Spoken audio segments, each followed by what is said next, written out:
ఎన్నికల్లో లబ్ధి కోసమే రిజర్వేషన్స్ పై ఫేక్ వీడియోస్ సృష్టించారని బీజేపీ ఎంపీ లక్ష్మణ్ మండిపడ్డారు. ఫేక్ వీడియోల సృష్టికర్త ఎవరో బయటకు రావాలన్నారు లక్ష్మణ్. భారతీయ జనతా పార్టీ రిజర్వేషన్లు రద్దు చేస్తుందని, రాజ్యాంగాన్ని మార్చేస్తుందని చెప్పి ఒక బూచిగా చూపించి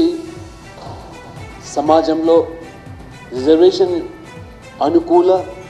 వ్యతిరేక వర్గాలను సృష్టించి ఒకరికొకరు ఎదురుగా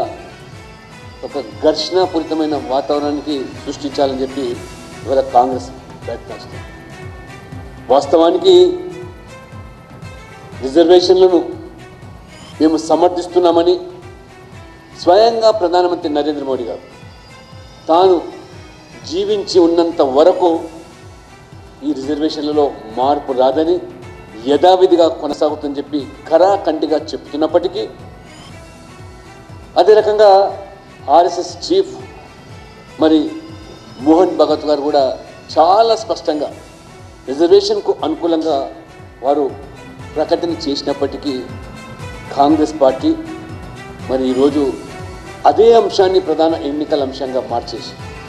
అంటే 100 సార్లు అబద్ధం చెప్పితే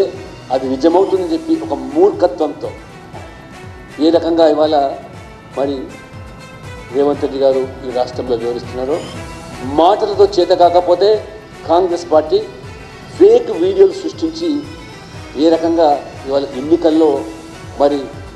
ఈ కాంగ్రెస్ పార్టీ మరి వ్యవహరిస్తున్నారు ప్రజలు ఈరోజు గమనిస్తారు.